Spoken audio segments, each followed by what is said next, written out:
prokesnya.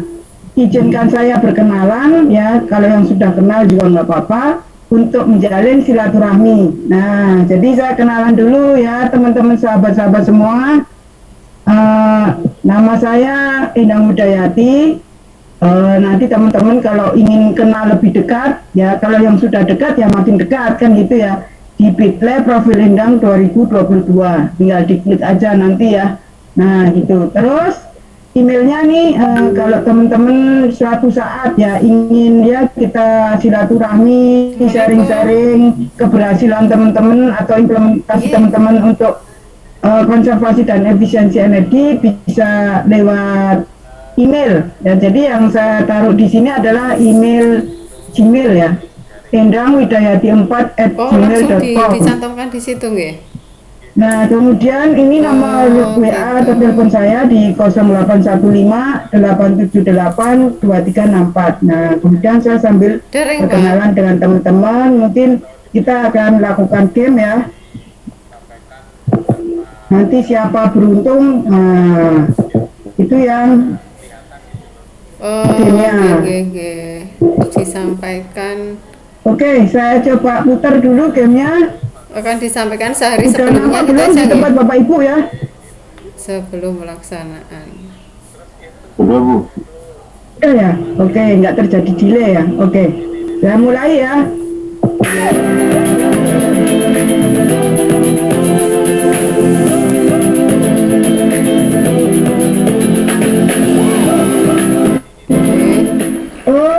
Waduh, Ibu Retno ini tadi yang paling awal ya, Bu Retno Wijaya. Bu, harapan Ibu mengikuti pelatihan audit energi bangunan gedung ini apa? Terus yang kedua, di tempat Ibu Retno ini sistem tata udaranya pakai AC atau nggak ada AC, atau campuran, ada yang pakai AC, ada yang nggak AC. Nah, silakan Bu, buka mic-nya ya. Udah ya Bu ya. Pertanyaan yang pertama, tujuan ikut diklat ini ya Bu ya. Ya, tentunya harapannya supaya tentunya pengetahuannya bisa dimiliki dan minimal bisa juga untuk kantor dan rumah Bu. Mungkin rumah sendiri barangkali bisa diperbaiki kalau ada yang dari hasil ini perlu diperbaiki. Kemudian yang kedua tadi apa ya Bu ya? Untuk kantornya Bu, itu sistem tata udaranya itu nggak pakai AC dan ada yang tidak ada AC. Tetapi kalau saya di ruangan sendiri justru kadang-kadang saya masuk tuh malah matikan AC Bu, karena ventilasinya sudah cukup bagus karena bangunan lama ya. Atapnya juga tinggi, di atas sudah ada kisi-kisi tapi dipasang AC. Jadi kalau saya secara pribadi, saya sendiri malah mematikan, jadi jarang sekali saya menyalakan AC karena di Bandung cukup sejuk Bu.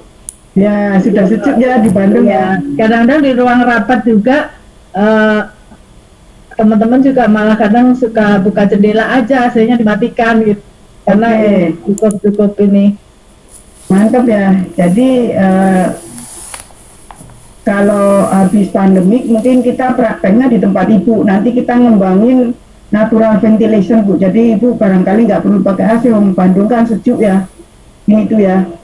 Iya Bu. Terima kasih Ibu. Semangat ya. Semangat. Sehat selalu. Oke, kita lanjut.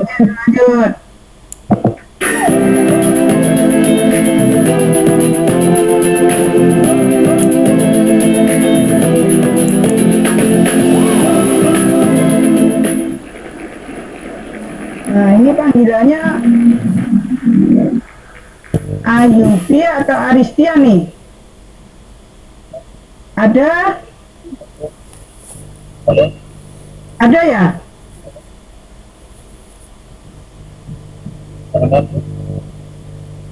Ya, silakan Pak Aristian.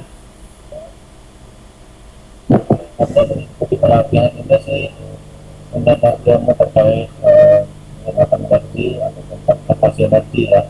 Ya. Kemarin juga kita ikut lomba dan hasilnya kemarin stuck ya. Mudah-mudahan tahun depan bisa coba. Oke. Jadi nanti implementasi AC-nya Pak Aristan AC split atau AC sentral Pak? Tanyakan saja. Ada beberapa perang. Oh, AC sentral ya. Berarti nanti Bapak ngauditnya AC sentral dan AC split. AC sentralnya water cool apa air cool Pak? Jadi kalau water cool itu dia pakai cooling power, pakai air. Kalau air cool dia pakai udara. Pakai udara. Pakai udara ya? Oke. Ya, terima kasih Pak. Salam kenal ya. Kita lanjut ya teman-teman.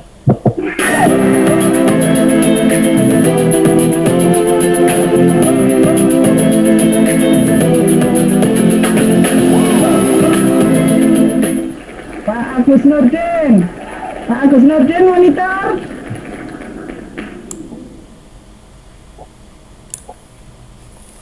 Pak Agus Nurdin.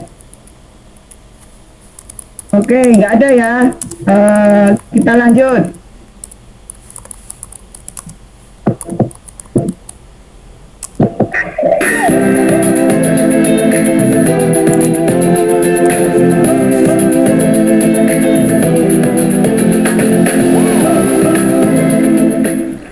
Pak Sabta. Pak Sabta, monitor. Oke, kita lanjut ya.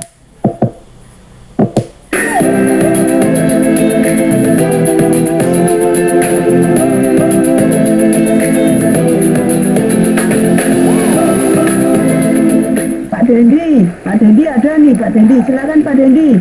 Open mic.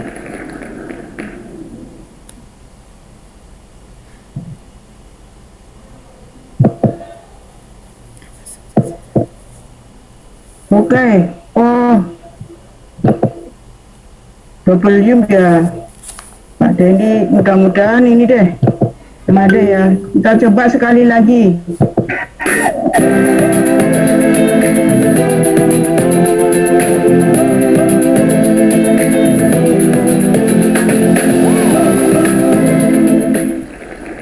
Pak Agus Nurdin.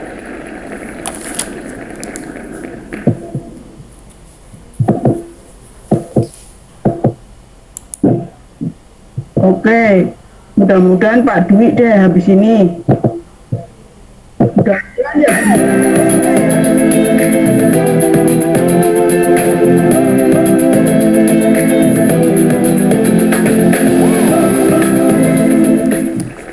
Nah, Bu Desi ada nih, Bu Desi.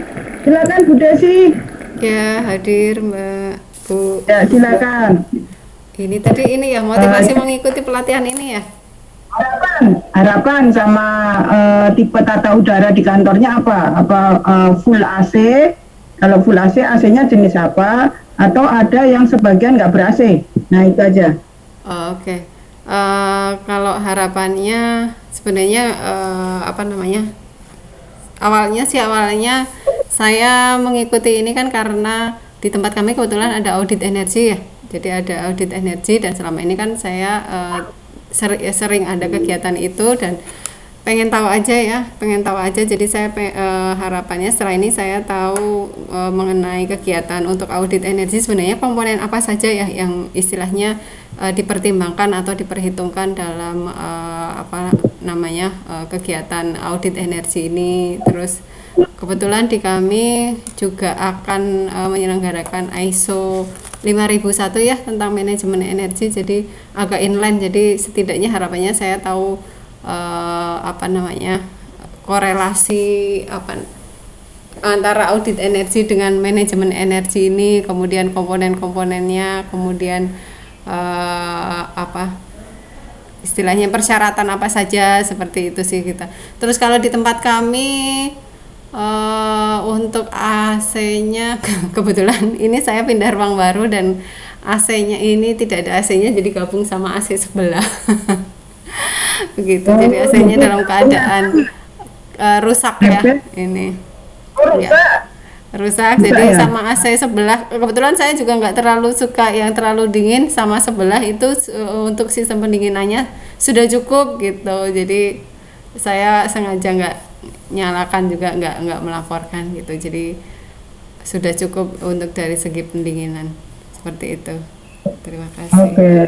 Makasih Mbak Desi. Ya, Jadi sama-sama. nanti ya, Mbak Desi ikut di dalam tim Mbak Desi karena audit energi ini erat banget hubungannya dengan ISO 50001. Ya gitu ya Mbak Desi, biar terimplementasi. Biasanya kalau kita udah ikut lama-lama jadi biasa gitu dan bisa apa namanya kayak ada feeling gitu loh.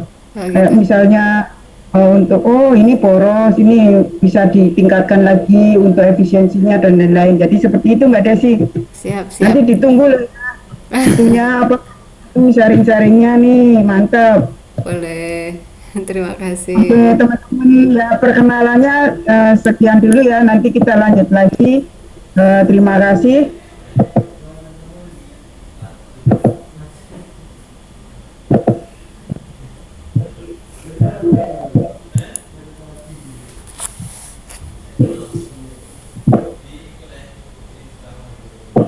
Nah ini sekarang kita tadi kan udah kita menyiapkan diri nih. Kenapa?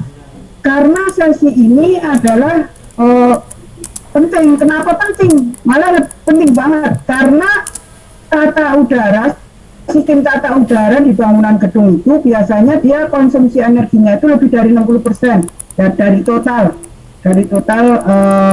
konsumsi energi yang ada di gedung perkantoran. Nah, motivasinya apa? Ini kita berpantun lagi ya, karena sudah siang biar semangat nih. Buah belimbing, buah delima, cakep, dengan buah asli negeri ini. Ayo kita semangat berkarya untuk kejayaan Ibu Pertiwi. Lanjut nih ya, baik dua. Sesi ini sesi gembira, belajar bersama audit energi. Nah, kalau ngaudit, sing-singkan lengan bersama-sama, maksudnya audit energi itu teamwork nantinya untuk menuju ketahanan energi.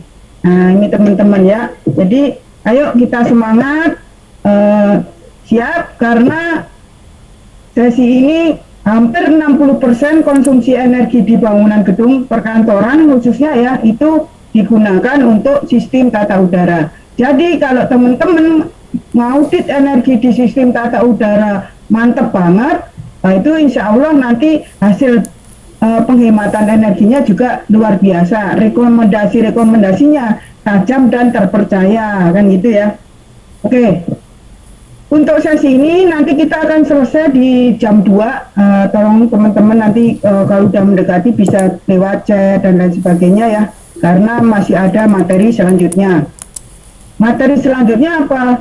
Materi selanjutnya adalah audit energi pada sistem tata cahaya. Nah, apa sih yang akan sama-sama kita sharing untuk sesi ini?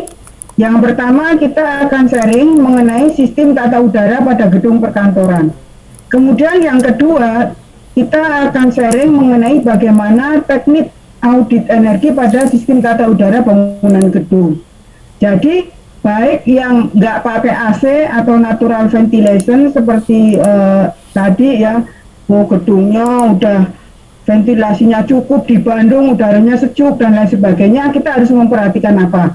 Kemudian yang kedua, bagaimana kalau AC-nya AC split yang dipakai. Kemudian yang ketiga, bagaimana kalau AC-nya AC sentral. Nah, seperti itu ya. Kemudian kita akan perbanyak diskusi. Silakan teman-teman yang mau tanya di antara waktu-waktu bisa free aja, langsung raise hand, kemudian open mic. Nah, Mbak Rina nanti ngamatin ya, Mbak Rina, minta tolong Mbak Rina siapa yang raise hand. Nah, nanti langsung dipersilakan untuk open mic, nanti dipanggil aja Mbak Rina ya.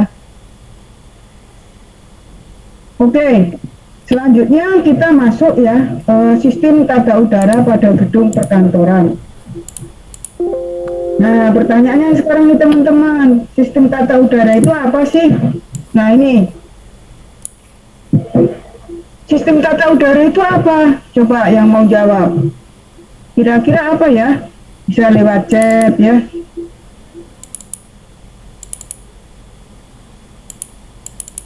Oke, ini teman-teman. Jadi sistem tata udara itu adalah suatu sistem yang mengkondisikan lingkungan atau ruangan.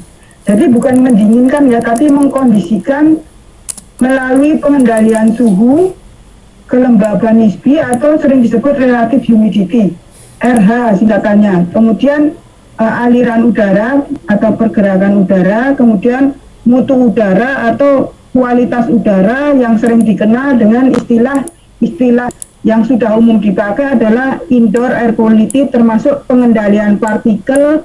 Kemudian juga kalau ada kontaminan dan panas di dalam ruangan itu akan bisa dikeluarkan, atau istilahnya itu kontaminan rejection atau heat rejection ya. Jadi ada dua hal. Jadi itu teman-teman ya. Jadi pengertian sistem tata udara adalah bagaimana kita mengkondisikan ya lingkungan atau ruangan ya melalui pengendalian suhu, kelembapan, aliran udara, indoor air quality. Nah, semuanya itu menjadi satu kesatuan. Jadi selama ini kalau sistem tata udara itu hanya AC ya, mendinginkan aja, itu kurang pas ya teman-teman ya.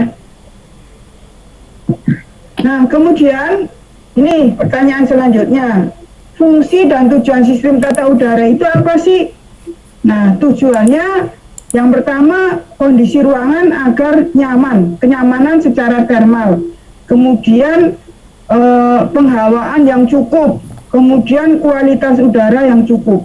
Sehingga di dalam kita nanti merancang atau menghitung kebutuhan tata udara, kita ada mengenal namanya sensible heat. Sensible heat itu adalah panas karena adanya perbedaan suhu. Misalnya suhu udara luar 35, kemudian akan dikondisikan ke 25, maka ada delta T ya dari 25, atau delta T itu perbedaan temperatur dari 25 ke 35 tadi. Ini kan dari 35 ke 25 kan perlu disejukkan. Nah, itulah yang disebut sebagai sensible heat atau panas sensibel. Jadi ada delta temperaturnya.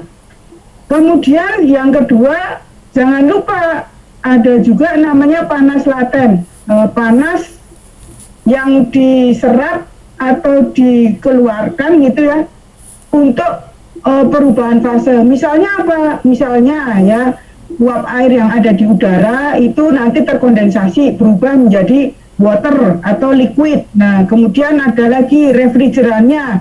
Refrigeran itu atau penyejuknya tadi ya, yang untuk menyejukkan tadi berubah fase dari liquid atau cair menjadi uap, menjadi vapor. Nah, itulah yang disebut sebagai panas laten. Ini harus dihafalin, nggak usah, sebagai pengetahuan awal aja.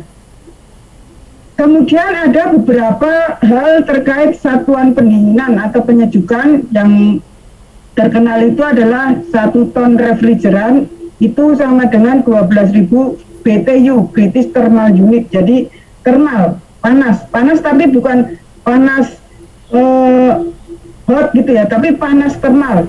Nah, jadi panas thermal per jam. Nah, kemudian 1 ton refrigeran itu kira-kira ya sekitar 1,5 HP horsepower.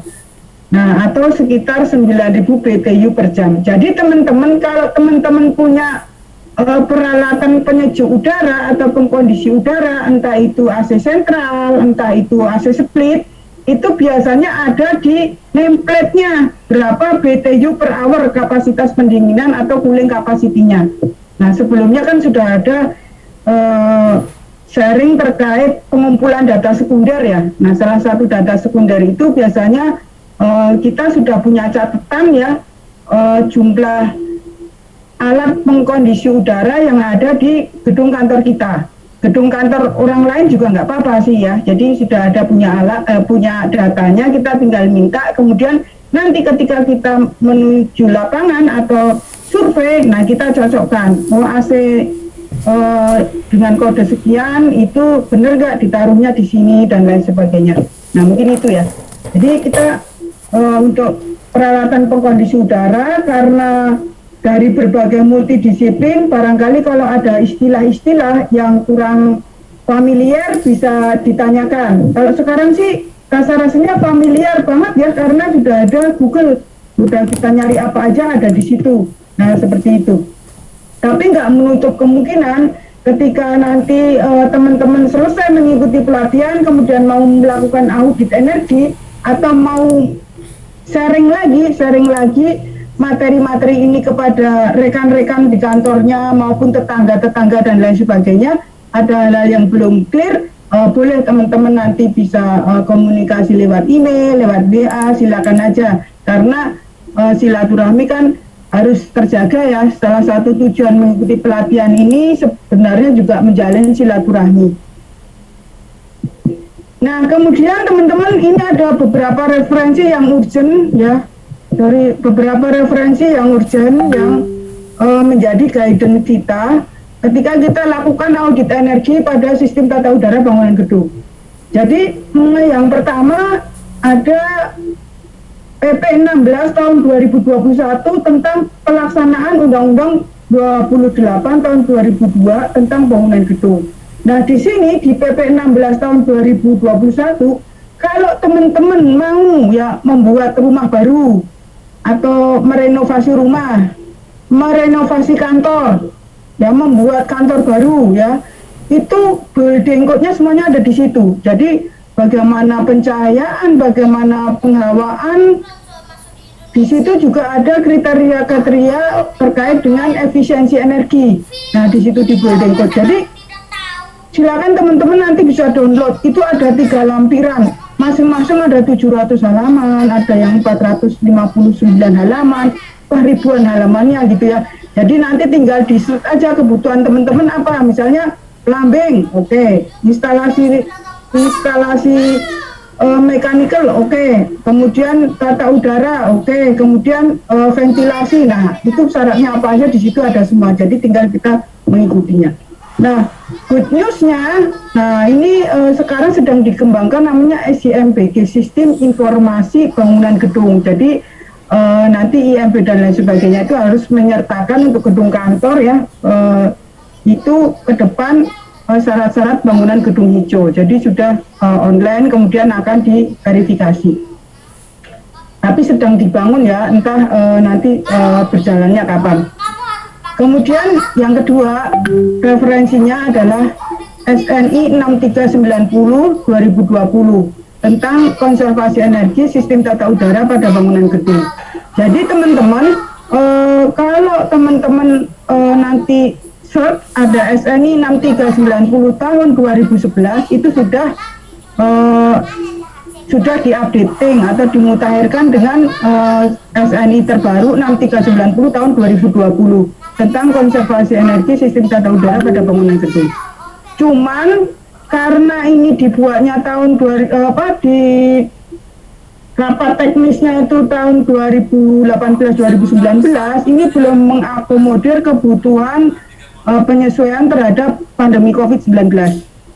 Nah, kemudian ada lagi yang menjadi referensi yaitu SNI 6572 tentang tata cara perancangan ventilasi dan pengkondisi udara pada bangunan gedung. Nah, ini jadi kita perlu membaca ini karena itu diperlukan untuk menghitung kecukupan ventilasi udara dan kecukupan cooling capacity ya, atau kapasitas pendinginan dari gedung kantor kita. Jadi nanti ada hubungannya antara luas gedung, luas ruangan, kemudian dikalikan tingginya ya. Nah, secara standar tinggi dianggap 2,8 meter kalau tidak ada keterangan khusus. Jadi kalau teman-teman tingginya 2,8 meter, nah itu nanti tinggal luas dikalikan 2,8. Nah, itu sudah menjadi volume. Nah, kalau tingginya nggak 2,8, nah itu perlu nanti di adjustment lagi ya. Jadi dibuat rumus empirik berapa sih kebutuhannya. Nah, kemudian referensi yang lain ya yang dipakai adalah standar ASHRAE ya. ASHRAE itu singkatan dari The American Society of Heating, Refrigerating and Air Conditioning Engineer. Nah, Kalau di negara-negara yang ada 4 musim itu mereka ada pemanasan. Nah, kalau di Indonesia yang kita pakai adalah uh, refrigerating and air conditioning ya, atau sering diistilahkan itu PAC kadang-kadang, bukan VOC ya, PAC, ventilating air conditioning. Nah, kemudian ada lagi ini ya mirip modul gitulah ya, sistem tata udara pada bangunan gedung, Undang-Undang di tahun 2022 gitu. Nah, sekarang teman-teman kita bayangkan ya, jadi pernah nggak teman-teman itu misalnya sehari 8 jam ya kan, 5 jam di lapangan. Kalau kita bekerja kan ya keluarnya cuma sebentar aja, setengah jam paling. Nah, selebihnya itu kita di dalam ruangan. So, sebagian terbesar waktu kita ada di dalam ruangan. Maka kualitas udara di dalam ruangan itu memegang faktor penting untuk istilahnya itu ya kesehatan kita, untuk kesejahteraan kita ya kan. Kalau sehat kan sejahtera, bahagia kan gitu ya. Nah, ini di dalam indoor. Nah, coba kita lihat teman-teman. Nah, ini ada indera manusia yang berkaitan dengan bangunan itu apa aja sih? Ada getaran ya kan. Kadang-kadang kalau ruangannya bergema itu juga kita nggak merasa nyaman. Kemudian bau yang kurang enak atau bau terlalu wangi, bau asem gitu ya, bau nggak enak, bau wangi banget. Waduh, itu juga bikin pusing. Bau durian misalnya ya, nah itu bikin pusing juga bagi teman-teman yang nggak tahan. Bau nangka dan lain sebagainya. Maka teman-teman ketika nanti teman-teman kebun duriannya berbuah atau nangkanya berbuah, kalau ruangannya ber-AC, silakan ini hati-hati dengan teman-temannya yang nggak suka bau seperti itu ya kan. Kalau ruang ber-AC kan udaranya muter terus. Nah, itu sebaiknya menikmatinya bersama teman-teman yang lain itu di outdoor ya, seperti itu. Kemudian cahaya ya terkait penglihatan, kemudian suara, ada udara ya, udara yang penuh oksigen itu yang diharapkan, yang penuh oksigen, yang kaya akan oksigen. Kemudian terkait panas ya, panas yang dirasakan, nah itu. Nah, sehingga untuk tata udara ini ya bisa untuk masalah bau atau odor, kemudian masalah air atau udara, fresh air, udara sejuk, udara seger kayak oksigen, dan juga masalah thermal atau panas ya, panas bukan panas karena koyok bukan, atau panas cabai bukan, tapi thermal ya, kita merasa panas ya. Jadi kalau misalnya gini, mendung, hari mau hujan, itu kan kita merasa sumuk ya, sumuk atau hardang gitu ya. Nah itu maksudnya seperti itu untuk tubuh kita. Nah, ketika teman-teman atau saya ada di gedung kantor, kebetulan sekarang WFH ya. Jadi apa sih yang bisa kita rasakan? Yang pertama adalah masalah thermal comfort, kenyamanan thermal. Nah, kenyamanan thermal ini kita ada standarnya, yaitu temperatur, relatif humidity, dan lain sebagainya. Kemudian masalah ventilasi. Jadi saya sekarang begini teman-teman, kenapa sih kalau kita misalnya habis jalan ya panas ya jam 11 gitu, tiba-tiba ada pohon, nah kita duduk-duduk itu kita merasa hilir, merasa nyaman. Kenapa? Karena adanya pergerakan udara. Nah itu merasanya, kalau udara bergerak kita juga bisa merasa nyaman kan gitu. Kemudian yang selanjutnya adanya kontaminan ya kan. Jadi kontaminan misalnya parkirannya ya dari luar, kebetulan itu ada sistem AC-nya AC sentral. Nah, intake udara segarnya itu dekat parkiran, atau nggak sengaja nggak dekat parkiran tapi ada yang parkir di situ gitu, dan kebetulan banyak CO2-nya dan CO ya misalnya gitu, itu bahaya banget. Kemudian chemical kontaminan yang lain misalnya ya parfum itu chemical juga ya, senyawa aromatis masuk, kebetulan teman-teman nggak suka baunya, nah dan lain sebagainya, itu juga akan mengakibatkan feeling kita menjadi kurang semangat. Kemudian ada lagi kontaminan biologis misalnya apa? Nah ini teman-teman, Jadi di dalam sistem tata udara ini nanti teman-teman itu ada yang namanya legionella. Legionella itu semacam mungkin bakteri gitu ya yang senang berada di filter AC, kemudian ducting dan lain sebagainya, sehingga kita perlu membersihkan filter AC karena kalau tidak itu nanti akan menjadi kontaminan atau alergen. Kemudian apalagi kutu ya kan, kutu, kecoa dan lain sebagainya itu bisa menjadi kontaminan banyak. Nah kemudian ergonomis, ya, faktor ergonomis apa misalnya cahayanya yang kurang, bising, berisik, ya kemudian desain dari tempat kita bekerja, kebetulan kursinya kalau rendah banget nggak bisa dinaikin, ya dinaikkan bukan dinaikin ya dinaikkan, sorry ya teman-teman. Nah, ada yang ketawa-tawa nih, ini maksudnya positif ya teman-teman ya.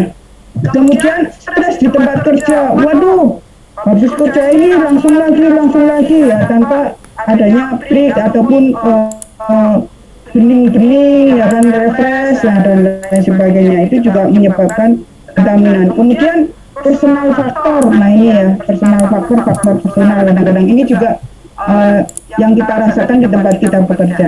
Nah karena kondisi-kondisi tersebut ada yang namanya Sick Building Syndrome atau SBS. Jadi kalau mau masuk gedung kantor kita langsung mula-mula sehat walafiat jadi meriang, perut kembung, kepala pusing ya baru masuk. Tapi kalau begitu keluar, wah seger lagi. Nah itu namanya Sick Building Syndrome. Ada lagi yang disebut BRI. Nah BRI, ingat-ingat ya teman-teman, jadi SBS sama BRI. BRI bukan tempat kita terima gaji, enggak. Jadi BRI itu Building Related Illness. Jadi kalau kita kondisinya panas terus menerus ya barangkali kita akan dehidrasi, lama-lama kekurangan air lama-lama menyebabkan yang lain, itu yang disebut sebagai Building Related Illness.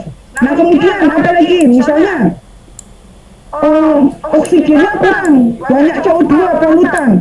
Nah apa yang terjadi? Yang terjadi kita susah tidur kalau pulang, gelisah, lelah, kepala sakit, terus menerus lama-lama jadi migrain. Nah itu bisa karena building related illness, karena kondisi ruangan tempat kita bekerja itu belum memenuhi, salah satunya adalah standar kenyamanan termal, standar kualitas udara, dan lain-lain. Nah ini, jadi itu ya teman-teman, ini penting banget. Nanti teman-teman coba rasakan kalau kita sudah WFO ya, seperti itu. Mudah-mudahan segera normal kembali ya seperti dulu, sehingga kita bisa makan bareng, bisa pergi ke Bandung dengan bebas, bisa pergi ke Cepu ya, ke Cepu dan lain-lain, nah gitu, biar nikmat.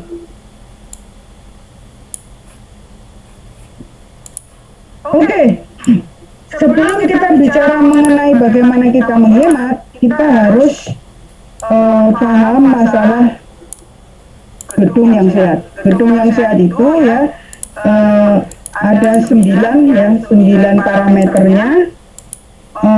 Yang pertama adalah water quality dan lain sebagainya. Nah, yang terkait dengan tata udara di sini, satu, ventilasi.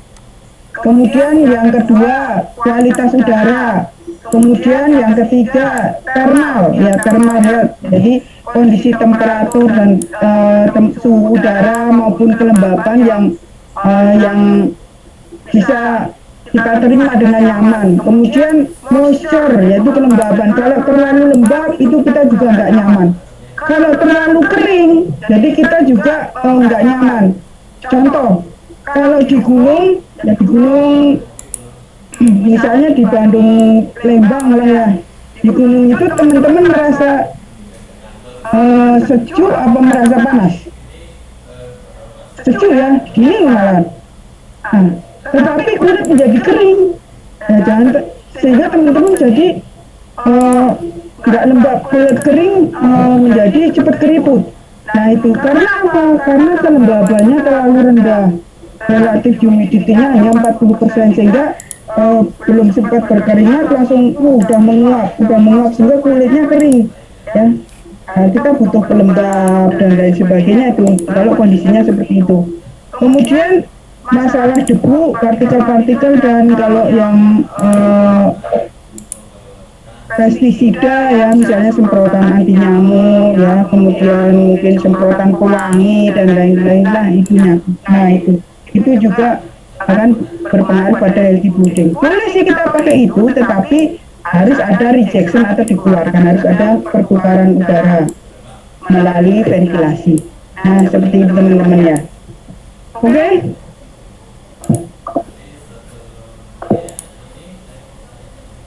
Kita lanjut lagi. Nah, poin yang penting thermal comfort. Ini istilah dulu ya, jadi kita pengenalan dulu. Thermal comfort ini saya adopsi dari Astra ya. Jadi thermal comfort itu adalah suatu kondisi ya, di mana pikiran kita atau perasaan kita itu menyatakan kepuasan dengan kondisi lingkungan thermal kita ya, yang diakses secara subjektif. Nah ini subjektif sifatnya. Jadi thermal comfort untuk orang-orang di daerah tropis, kalau orang-orang dari subtropis, nah itu beda kenyamanannya gitu secara mainnya, jadi pemikirannya ya, jadi perasaannya dan lain sebagainya gitu beda. Nah inilah thermal comfort. Nah ada lagi ya thermal comfort itu yang disampaikan oleh McPherson di tahun 1962. Ini dibagi menjadi dua, yaitu faktor lingkungan dan faktor personal. Jadi faktor lingkungan itu temperatur udara, kemudian kelembaban udara, kecepatan aliran udara. Kalau faktor personal adalah cara berpakaian, maksudnya pemilihan pakaian. Jadi ada yang pakai jas, ada yang pakai jaket kulit, ada yang pakai t-shirt, ada yang pakai katun. Nah ini mempengaruhi karena makin kita insulation, kita butuh cooling yang lebih banyak. Kemudian metabolic rate itu adalah disesuaikan dengan fungsi ruangan. Jadi kalau ruangannya itu adalah tempat lari-lari misalnya ya, tempat pakai AC, nah itu metabolic rate-nya itu 2. Nah itu butuh cooling yang lebih banyak dibandingkan dengan aktivitas kita ya, yang hanya mengetik ya di meja, jarang bergerak dan lain sebagainya. Nah satu lagi untuk faktor lingkungan itu adalah radian temperatur, artinya radian temperatur kan ada matahari ya, nah itu kita ada radiasi, jadi tapi radiasinya itu panas, bukan thermal. Nah ini jadi inilah yang mempengaruhi thermal comfort yang nanti bisa kita berupaya mengkondisikannya dengan bagaimana kita membuat sistem tata udara di gedung kantor kita. Yang pertama adalah nyaman, kemudian efisien energi, dan yang selanjutnya adalah indoor air quality-nya juga terpenuhi. Nah, kenapa sih kita butuh mengkondisikan udara kita ya? Jadi mengkondisikan baik menyejukkan atau membuat ventilasi dan lain sebagainya. Jadi teman-teman kita itu di daerah tropis ini ada namanya grafik yang disebut sebagai psychometric chart. Nah, psychometric chart ini adalah grafik yang menggambarkan parameter-parameter termodinamika, misalnya termasuk panas, kelembapan, kemudian water content di dalam udara dan lain sebagainya. Nah, kita di daerah tropis ini kondisinya ada pada yang nih, ya saya coba sampaikan ya teman-teman, ada pada kondisi ini yang merah, yang merah ini. Kalau pada kondisi merah artinya temperaturnya 34, 35, kemudian kelembabannya kalau kita lihat, jadi temperatur itu adalah sisi yang sini. Nah kemudian yang ini adalah kelembabannya, udara H2O yang ada di udara. Nah itu kelembabannya tinggi teman-teman, tinggi 70%, 75%. Nah kondisi ini kita nggak bakalan nyaman secara thermal, sehingga dari kondisi udara luar di sini teman-teman itu perlu kita tarik menjadi di sini yang ada di kotak hitam ini. Jadi seperti itu. Makanya kita perlu namanya piranti pengkondisi udara. Oke teman-teman, silakan kalau ada pertanyaan sampai di sini cukup bisa diikuti ya. Tolong feedbacknya, ini suaranya jelas nggak ya? Jelas Bu. Oke, terima kasih. Oke, kita lanjut ya. Nah, secara umum, jadi outdoor, luar ruangan itu ya, polusinya lebih sedikit dibandingkan dengan indoor di dalam ruangan. Kenapa? Karena kan di dalam ruangan itu kurangnya banyak ya. Kalau di luar kan enggak lah ya, ambien temperatur, ambien udara gitu, udara luar di lingkungan kita. Nah, secara umum outdoor itu artinya di luar gedung, kondisi udara di luar gedung itu relatif tidak polutan dibandingkan dengan udara di dalam ruangan. Jadi di dalam ruangan itu lebih polutan 2-5 kali dibandingkan dengan yang di lingkungan atau udara luar. Dimana ini bisa didapat di indobreathing.com, nanti teman-teman cari ke sana ya. Nah teman-teman, perlu teman-teman cek nanti kondisi udara di luar atau lingkungan atau sering disebut sebagai ambien ya, ambien. Nah itu berapa sih polutannya di luar? Yaitu misalnya CO2-nya berapa ya, dan lain sebagainya. Pakai alat nggak? Ada alatnya nanti ya, nggak apa-apa. Nah kalau yang agak khawatir itu kalau teman-teman yang punya kantor misalnya di jalan-jalan utama ya, misalnya kayak Dirjen Migas, terus kantornya BPH Migas, terus kantornya BPSDM ya, nah, dan lain sebagainya, sehingga kita perlu filter. Salah satu yang bisa untuk memfilter tadi adalah tanam-tanaman gitu. Kalau di Ciracas relatif aman ya, di Bandung relatif aman, di Cepu aman banget tuh, di Cepu. Paling Cepu itu panas aja udaranya kan gitu ya.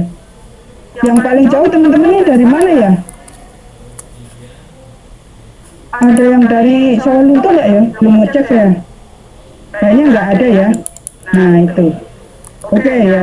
Kemudian polutan-polutan, misalnya itu partikulat ya. Kemudian teman-teman kalau misalnya ngepel itu kan pakai pembersih lantai, itu mengandung formaldehid, kemudian mengandung bahan kimia lah gitu ya. Kemudian apalagi kasih fresh biar wangi. Aroma apa? Bisa aroma kopi, bisa aroma jeruk, bisa aroma apel dan lain sebagainya. Itu juga merupakan kontaminan yang masuk. Kemudian apa lagi? Ya kalau di kantor kan ada pantry-nya ya. Nah pantry-nya itu gimana? Apakah asap dari kita masak, bau cabai, menggoreng cabai, terasi dan lain sebagainya itu nanti menyebar atau langsung pakai exhaust? Nah itu nanti dicek. Kemudian hal-hal lain ya, karbon dioksida, karbon monoksida dan lain sebagainya. Ini kontaminan, sehingga ini perlu diperhatikan.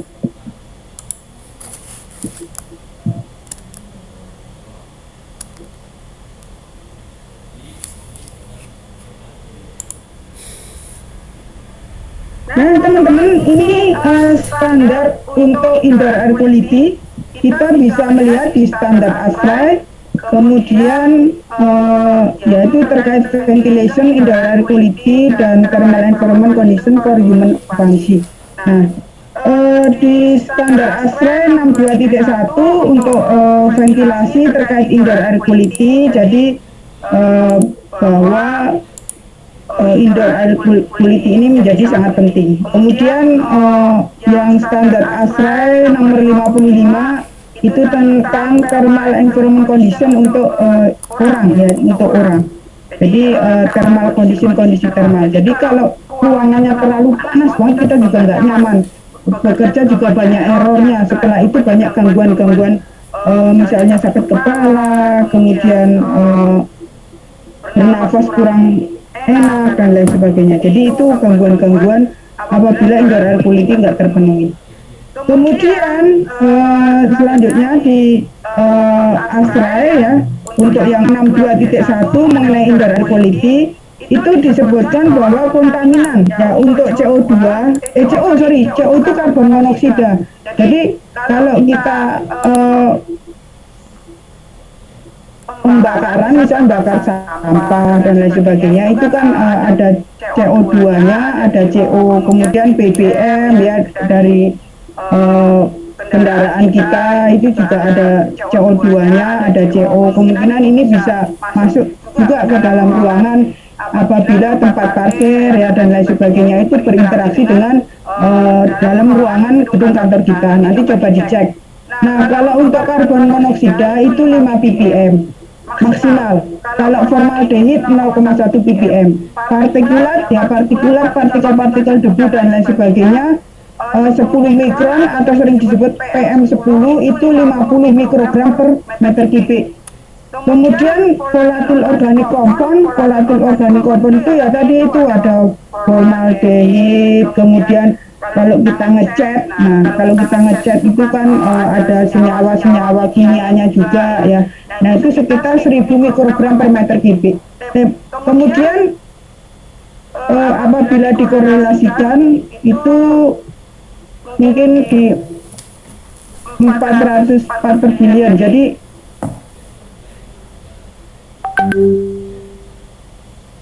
ini yang perlu diperhatikan oleh teman-teman. Kemudian CO2. Jadi CO2 itu di dalam ruangan diperoleh dari mana sih? Nah, teman-teman ingat ya, kalau kita bernafas itu kan kita menghirup oksigen, kita menghembuskan CO2.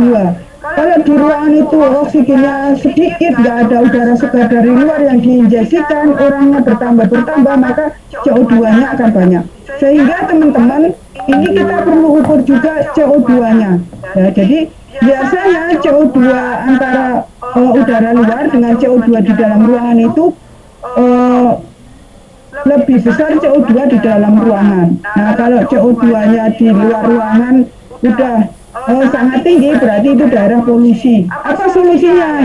Ya bisa kita menanam banyak tanaman, bisa pakai filter, atau ya kalau yang bagus pindah ke tempat yang masih clean, misalnya di Bandung ya, nah dan lain sebagainya.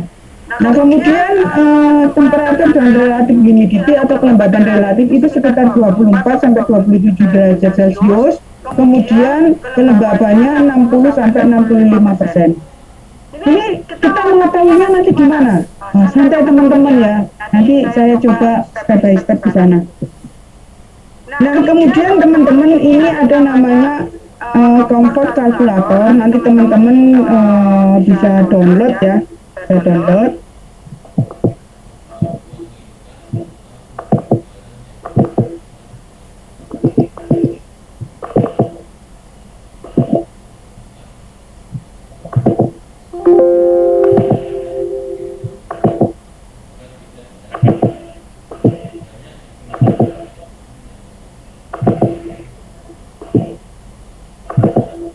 Ini ya teman-teman, jadi kalau misalnya ini kan suhunya kita setel 20, jadi suhu udara di ruangan itu 20. Posisi radian temperatur, relatif humidity sementara kita abaikan dulu. Kemudian kecepatan aliran udara 0,5 meter per detik. Nah kemudian activity rate, jadi jangan sedentary ya, jadi sedentary itu tidur. Kalau ini ya berarti standing mungkin ya, standing ya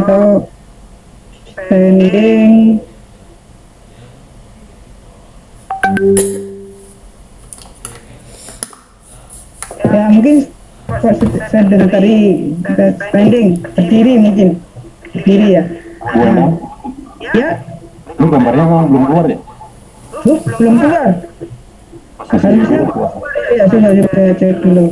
Saya coba share lagi.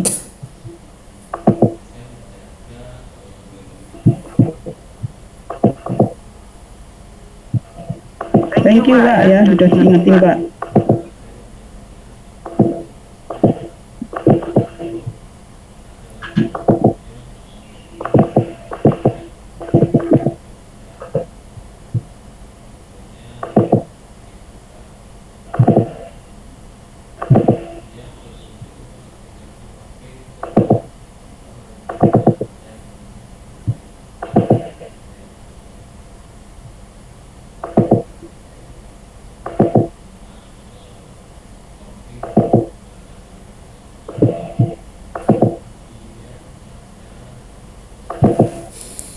Coba udah muncul belum? Ya. Ya, jadi nggak bisa melink gitu. Jadi ini teman-teman, ini kita pakai permainan ya untuk menyatakan, misalnya gini, suhu udara di ruangan itu 20 derajat Celcius, maka orang yang nggak puas itu sekitar 22,1%. Tapi begitu suhunya, nah ini ya nanti teman-teman mendekati 25. Nah, ini 25. Tadi kan 20 yang nggak puas 12%, 15%.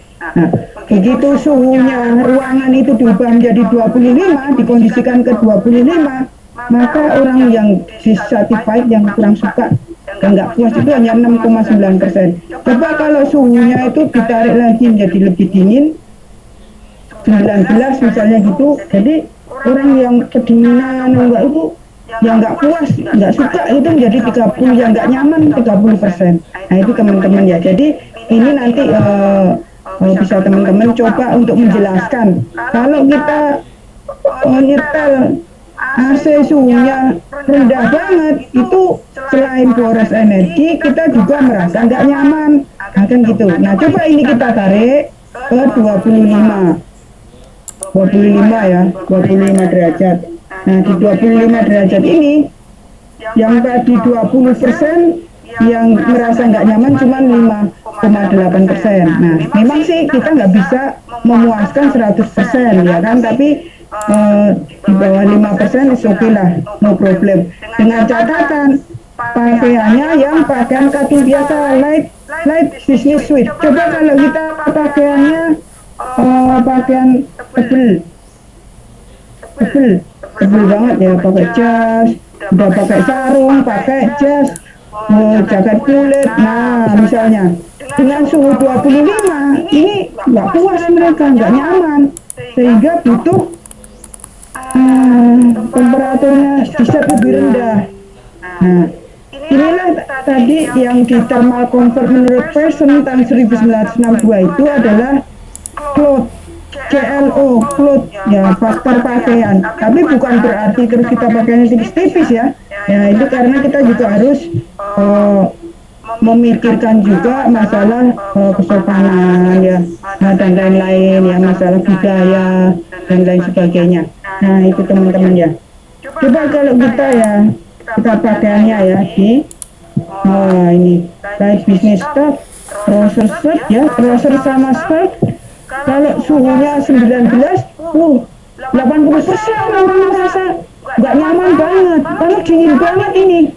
Dingin, nanti ke kantor udah pakai jaket, pakai sarung, terus tambah-tambah lagi, jadi nggak sempat kerja. Tapi begitu temperaturnya di 25 atau 26 ya, ini yang nggak nyaman cuma 5,2%. Jadi itu cara bagaimana kita menyampaikan bahwa ada korelasi antara temperatur udara di ruangan, kemudian kelembapan. Nah nanti kelembapan dicoba, teman-teman coba ya, disimulasikan, itu terkait dengan kenyamanan. Oke, terima kasih Pak Adi udah diingetin. Oke ya teman-teman, jadi seperti itu, ini untuk menjelaskan. Jadi sangat penting terkait masalah kenyamanan thermal di dalam ruangan selain indoor air quality. Nah kemudian ada istilah-istilah nih teman-teman. Yang pertama thermal comfort, hanya thermal comfort, kenyamanan thermal. Kenyamanan thermal itu meliputi fisikal, secara fisik tadi, temperatur ya. Kemudian psychological, secara psikologikal. Kemudian kalau ada thermal comfort, jadi kita adaptasikan dengan kondisi yang ada, itu bisa secara fisikal,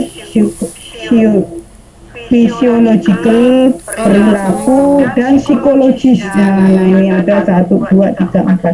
Nah nanti untuk lebih detail saya akan step by step menyampaikan ke teman-teman, sehingga kita sepakat bahwa di dalam kita nanti melakukan audit energi pada sistem tata udara, Ada ini kita kunci dulu bahwa dipakai bersama parameter-parameter apa untuk memang kenyamanan thermal, untuk untuk air seterusnya gitu ya. quality, Di sini ada sih, untuk maksudnya kecukupan yang udara nanti butuh segar, suatu untuk ventilasi waktu itu harus gitu kan. dipenuhi. Jadi Nah itu kalau teman-teman, misalkan mau sebelum kita pakai bicara mengenai menginfokan nanti dikasihkan, tapi penghematan, kalau mau ya pakai penghematan menginfokan. Jadi energi kadang di sistem ada bagian lain yang butuh dua kayak gitu sih.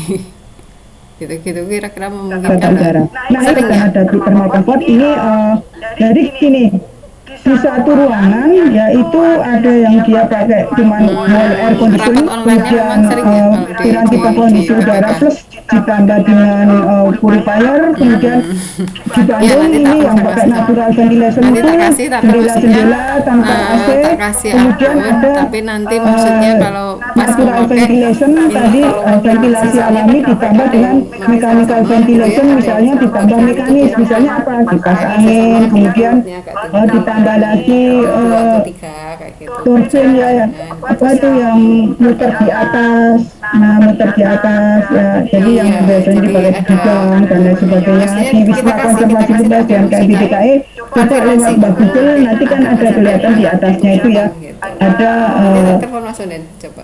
turbin angin, istilahnya apa ya, Oke, mirip exhaust gitu tapi dia secara mekanikal, secara mekanis. Nah untuk temperatur udara, jadi untuk yang AC AC ya, hanya AC ya, itu bagus tuh tercapainya temperatur. Kemudian yang Halo, Mas. Halo. AC Oh dengan iya, untuk adanya Zoom nanti sirkulasi kita udara, kasih, ini tapi ditambah kalau mau sirkulasi pakai udara itu konfirmasi gitu bagus, ya. lebih Soalnya bagus kan lagi. kalau PPK kan Kemudian kalau jalan, yang natural terus kerjasama ventilation itu kadang atau jalan ventilasi lebih dari alami 3 tadi Zoom gitu kan. Dia kan di jalan dengan satu, nanti kan mengandalkan sering buka bukaan, gitu kan. Jadi kadang jendela sering dan lain bertanya ini sebagainya, yang untuk bersama itu nanti kita kasihkan, kurang tapi bagus ya. konfirmasi ke IT Kemudian kalau waktu mau natural pakai. ventilation ditambah mechanical ya, Makasih ya. mechanical. Nah itu Assalamualaikum. nomor 3 lebih bagus daripada yang natural ventilation aja. Kemudian ada lagi natural ventilation ditambah mekanis ya. Kemudian ada ditambah DUAS. DUAS itu adalah dedicated outdoor air system. Jadi sistem penginjeksian udara segar. Nah itu dia kualitasnya juga bagus, tapi kalah bagus dengan yang AC dengan natural ventilation. Biasanya zaman dulu ada namanya AC Windows ya. Jadi ngambil udara dari luar kemudian untuk menyejukkan di dalam ruangan dan lain sebagainya. Nah kalau AC split yang sekarang itu ketutup tuh teman-teman semua ya, jadi tutupan semua. Nah itu menjadi kurang bagus. Yang AC split itu mungkin mirip dengan yang wall air conditioning ini ya. Nah ini. Nah kemudian kelembabannya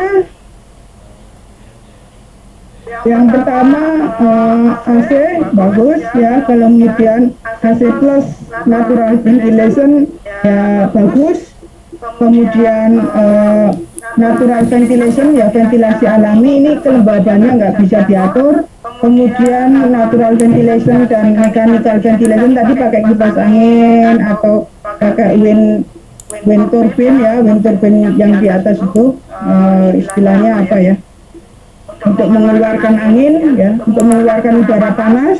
Nah itu juga nggak bisa ngatur. Kemudian kalau pakai ventilasi alami ditambah misalnya kipas angin, ditambah mechanical istilahnya, kemudian ditambah DUAS dedicated outdoor air system. Apa itu DUAS nanti akan kita kupas juga itu bagus ya. Kemudian CO2, konsentrasi CO2-nya kalau AC aja, AC split nih, wall air conditioning itu AC split istilahnya itu bisa lebih dari 1000 ppm. Sehingga harapan saya teman-teman coba teman-teman yang ruangan kantornya itu fully AC split, ditutup semua, dicek CO2-nya berapa. Ya kalau AC ditambah ada sirkulasi udaranya itu sekitar 1000 ya. Kemudian kalau natural ventilation karena udara dari luar itu masuk, kemudian udara di dalam keluar, udara dari luar masuk, udara di dalam keluar, sehingga CO2-nya konsentrasinya di bawah 750 ini bagus. kemudian natural ventilation ditambah mechanical itu juga bagus. Nah, kemudian natural ventilation, mechanical ventilation tambah 2 itu juga bagus.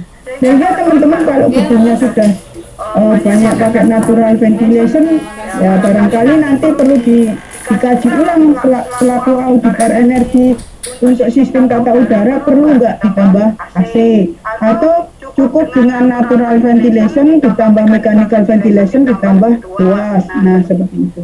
Kemudian kualitas udara di dalam ruangan, kalau yang hanya AC aja, AC split tanpa sirkulasi udara itu sangat jelek. Kemudian kalau AC ditambah dengan ada sirkulasi udaranya, ada udara segar yang dimasukkan itu bagus. Dan kemudian natural ventilation ditambah mechanical ventilation itu rata-rata. Nah, yang natural ventilation ditambah mechanical ventilation ditambah luas ini excellent. Kemudian untuk kesehatan, yang natural ventilation ditambah mechanical ventilation ditambah luas itu excellent. Nah, kemudian sekarang kita melihat energinya teman-teman ya. Jadi kita melihat syarat kecukupannya untuk kualitas udara kita, parameter-parameternya apa, kita baru melihat dayanya. Nah, kalau untuk AC aja gitu, kemudian ada AC plus sirkulasi, kemudian natural ventilation plus mekanis tadi, kipas angin atau sejenisnya gitu. Kemudian ada natural ventilation, mechanical ventilation, dan ada injeksi udara segar dari luar. Itu memang dikondisikan seperti itu. Kita lihat yang AC aja itu sekitar 5.500 watt. Nah, yang paling hemat itu yang natural ventilation ditambah mechanical ventilation. Tapi kalau air kondisi AC ditambah natural sirkulasi udara gitu ya, nah itu sekitar 7.500 watt. Kemudian kalau yang pakai natural ventilation tambah mechanical ventilation ditambah luas itu sekitar 4.000 watt. Nah, ini teman-teman ya. Jadi itu untuk data ini untuk 100 meter persegi area di kantor ya. Jadi panjang kali lebar 100 meter persegi, tingginya berapa? Kalau nggak disebut berarti tingginya adalah 2,8 meter. Nah, standarnya seperti itu.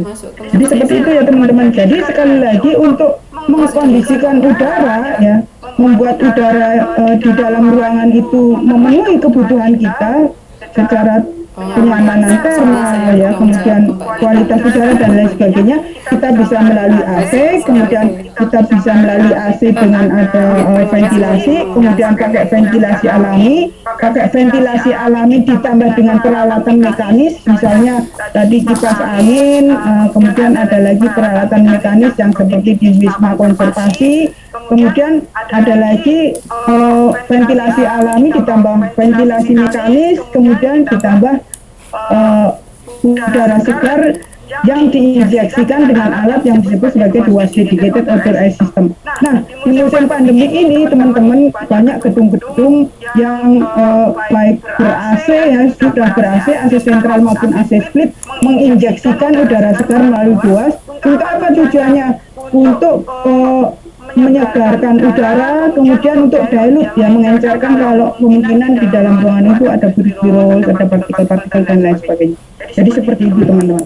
Oke ya, jadi kita sepakat kalau tata udara belum tentu fully AC ya. Jadi sebagai auditor energi untuk sistem tata udara, kita paham mengenai filosofinya.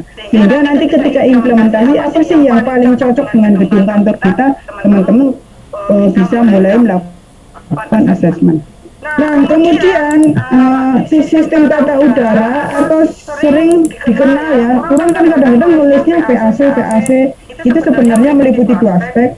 Yang pertama adalah cooling system atau penyejukan, kemudian yang kedua adalah masalah distribusi udara di dalam ruangan. Nah, ini bagaimana konsep menyejukkan ruangan, udara di luar itu panas, suhunya tinggi, kemudian lembab, kemudian diolah ya agar menjadi sejuk, kemudian kualitas udaranya juga bagus. Nah, panas yang ada di dalam itu dikeluarkan. Nah, demikian terjadi terus-menerus sehingga kualitas udara, kemudian temperatur udara, kelembapan udara di dalam ruangan itu menjadi memenuhi persyaratan. Nah, teman-teman, bagaimana sih menghitung beban panas tadi dari luar, dari udara luar, dari radiasi matahari, dari faktor eksternal maupun dari internal ya. Jadi beban panas tadi yang harus disujudkan di dalam ruangan itu ada dari eksternal, dari internal. Itu metode menghitungnya itu ada 5, cuman dari 5 ini yang saya kuasai maksudnya itu adalah yang heat balance. Yang lain-lain agak susah ya. Nah ini nggak apa-apa kita kuasain satu, tapi terus menerus diasah seperti itu. Nah seperti apa sih? Nah pada prinsipnya kita hanya menghitung panas, berapa sih panas yang masuk ke dalam bangunan gedung itu bisa melalui konduksi. Konduksi itu rambatan panas, misalnya ada panas dari luar, jendelanya ada besinya kontak dengan udara di dalam, nah sehingga di dalam menjadi panas, itu konduksi.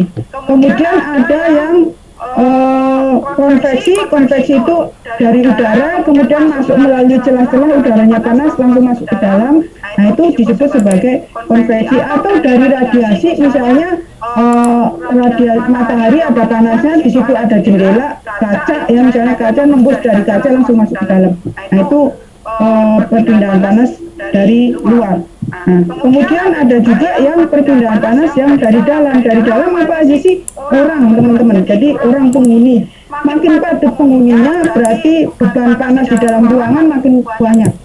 Nah, di dalam standar nasional Indonesia untuk perancangan tata udara itu, kalau pria itu satu orang itu beban panasnya sekitar 200 watt. Wattnya adalah watt thermal, bukan watt daya listrik ya, jadi watt thermal.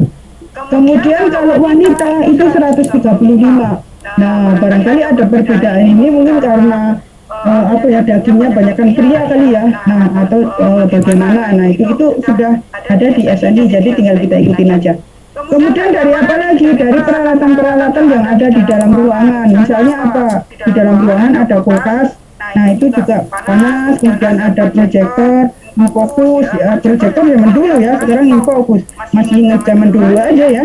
Nah kemudian apalagi dari lampu, kemudian dari peralatan mesin fotokopi dan lain-lain. Nah itu semua adalah beban panas yang nantinya perlu kita kondisikan. Nah karena kita kan audit itu kan ngakses antara standar dengan aktualnya seperti apa, kalau terjadi gap apa yang terjadi.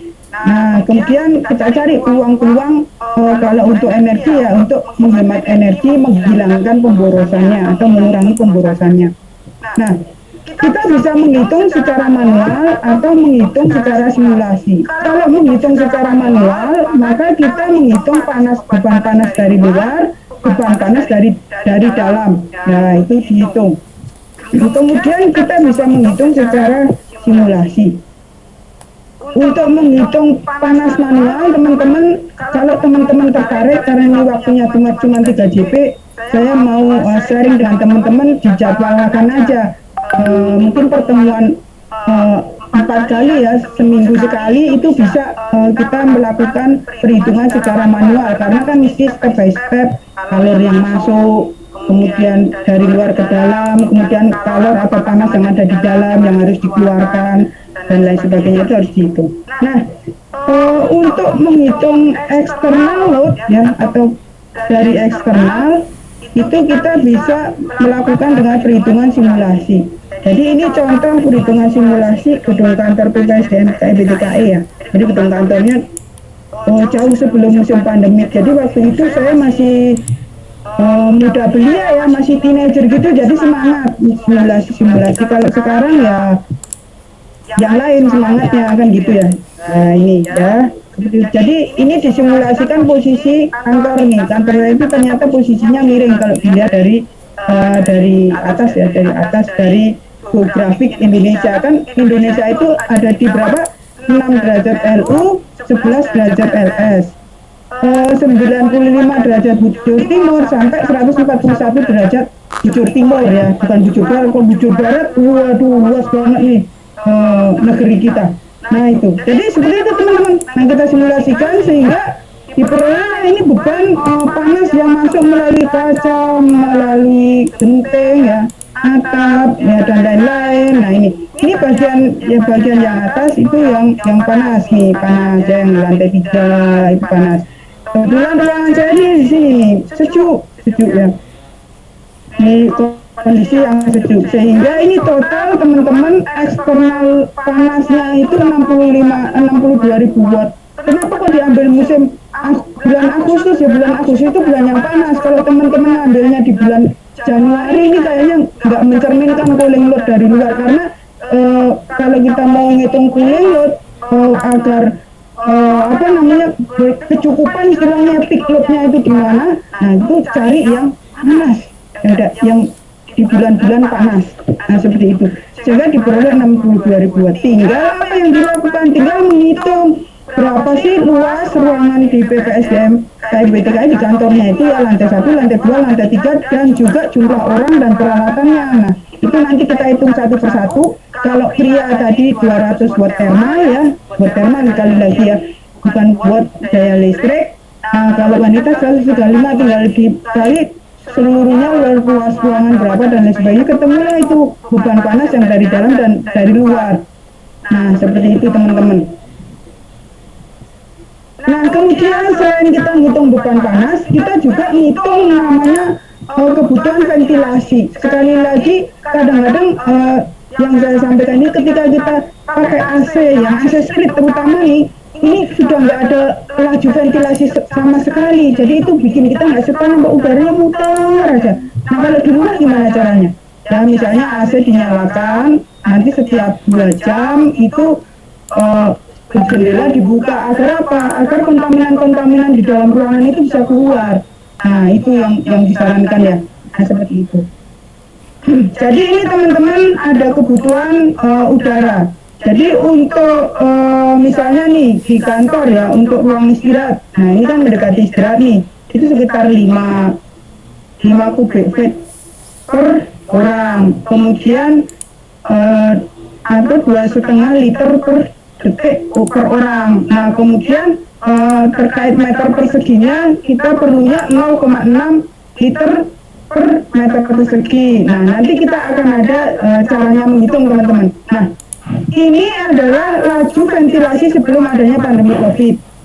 Nah sebelum adanya pandemi COVID, ini contoh ya teman-teman. Jadi tadi misalnya di ruang break room ya, jadi kebutuhannya itu untuk laju udara, jadi udara yang harus bersirkulasi, jadi udara itu dikondisikan untuk bersirkulasi itu 1 orang 5 liter per orang, 5 liter per detik per orang. Nah kemudian per meter perseginya dengan asumsi kalau nggak ada keterangan apa-apa berarti tinggi ruangannya 2,8 meter. Nah kalau tingginya 4 meter beda lagi ya, jadi 0,6 liter per detik per meter persegi. Nah misalnya di dalam ruangan ya lantai 1 di gedung kantor PPSDM KIBTK itu luasnya 60 meter persegi, ada 25 orang, maka kebutuhan udara ventilasinya adalah 5 kali 25 ya, ditambah 0,6 kalikan 60, ketemunya 161 liter per detik. Ayo pakai kalkulator nih, siang-siang ya kita pakai kalkulator dulu.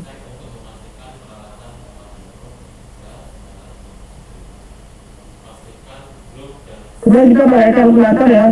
161, 1 liter itu kan 1 desimeter kubik, itu sama dengan 576 meter kubik per jam. Nah kemudian tadi luas ruangannya kan 60, tingginya kalau nggak ada keterangan berarti sesuai standar 2,8, ketemunya 168.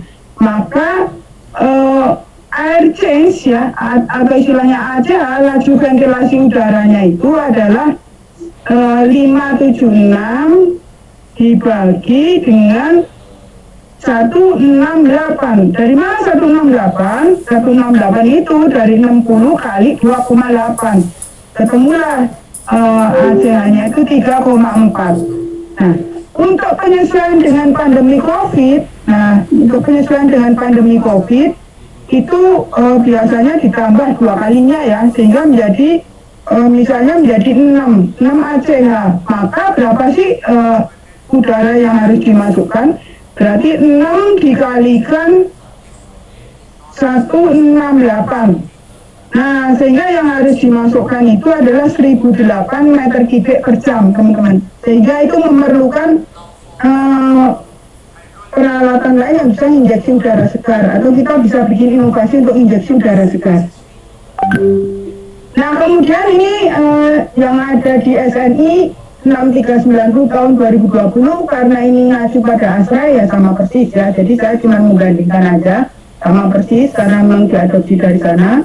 Kemudian ini juga di SNI 6390 2020 terkait dengan tipe AC-nya. Jadi teman-teman nanti dicek di gedung kantor masing-masing tipe AC-nya apa, AC split, apa AC package, apa AC sentral, atau AC apa, kemudian coba dilihat speknya ya, begitu ya teman-teman. Jadi ini contohnya, sehingga nanti teman-teman bisa bandingkan dengan yang ada di standar ini, bagaimana kondisinya yang ada di tempat teman-teman. Jadi ini AC split, kemudian ini AC package, kemudian ini contoh AC untuk water cool ya, jadi ada cooling powernya, AC sentral ini, kemudian untuk AC central air cooled chiller ya, jadi pendinginannya pakai udara gitu. Nah ini beda-bedanya, nah coba kita lihat. Nah ini Kali ini, mari kita belajar mengenai bagian dari mesin pendingin ruangan, serta bagaimana cara kerja mesin pendingin ruangan.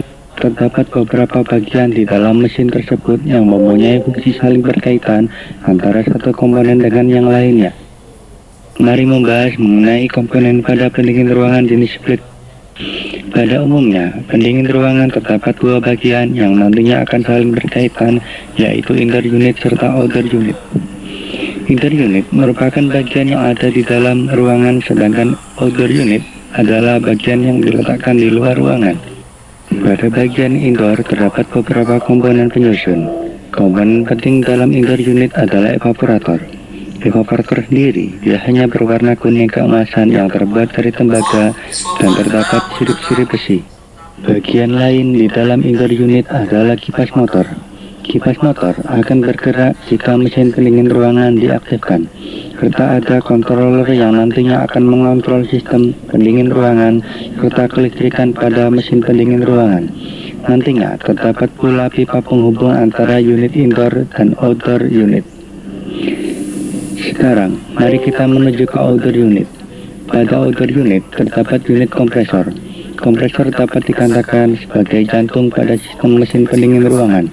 Selain itu, kompresor juga mempunyai fungsi utama dalam mengubah gas bertekanan rendah menjadi gas dengan tekanan yang tinggi. Terdapat juga akumulator untuk menampung sementara freon pada mesin pendingin ruangan. Cara kerja kompresor pendingin ruangan yaitu pada saat freon dalam keadaan wujud gas, freon tidak mampu menyerap panas. Agar bisa menyerap panas, maka gas tersebut harus dikembalikan ke dalam wujud cair dengan bantuan kompresor. Pada proses inilah akan menghasilkan panas yang cukup tinggi, dan panas tersebut harus dibuang supaya bisa kembali ke wujud cair. Proses tersebut akan melalui kondensor yang dibantu oleh kipas motor, yang nantinya akan membantu membuang panas yang dihasilkan dari proses pengkompresian. Dan selanjutnya, freon akan melewati pipa kapiler, yaitu pipa yang berukuran diameter kecil. Pipa kapiler biasanya berukuran kurang lebih 50 cm, dan nantinya freon yang dingin akan menuju ke inner unit. Kembali lagi ke inner unit, pada evaporator, cairan freon yang dialirkan menuju evaporator akan menimbulkan penguapan. Proses penguapan evaporator akan menyerap panas menuju ke permukaan evaporator sehingga akan terasa dingin.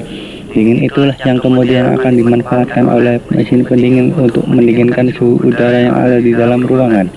Dengan bantuan kipas dan permukaan yang diperluas, maka angin yang berhembus melalui evaporator akan terasa sangat dingin untuk mendinginkan suhu ruangan.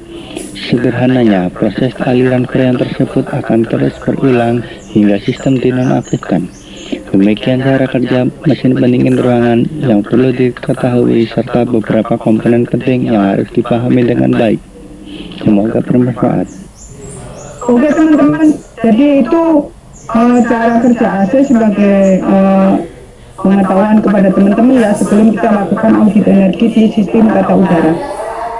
Berhubung sudah pukul 12.00 waktunya isoma, waktu saya kembalikan ke Ibu Tuti Rina. Kalau nggak ada Ibu Tuti Rina, waktu saya kembalikan ke Mas Budi Kuntoro. Terima kasih atas atensi teman-teman yang luar biasa. Nanti kita lanjutkan ya. Stay tune 13.00. Oke ya teman-teman. Terima kasih. Wassalamualaikum warahmatullahi wabarakatuh. Waalaikumsalam warahmatullahi wabarakatuh. Baik, berhubung sudah waktunya isoma ya Bapak Ibu. Nah itu silakan untuk istirahat, silakan makan terlebih dahulu. Bergabung pukul 13 ya Bu Endang. Ya, kembali. Kita bergabung pukul 13.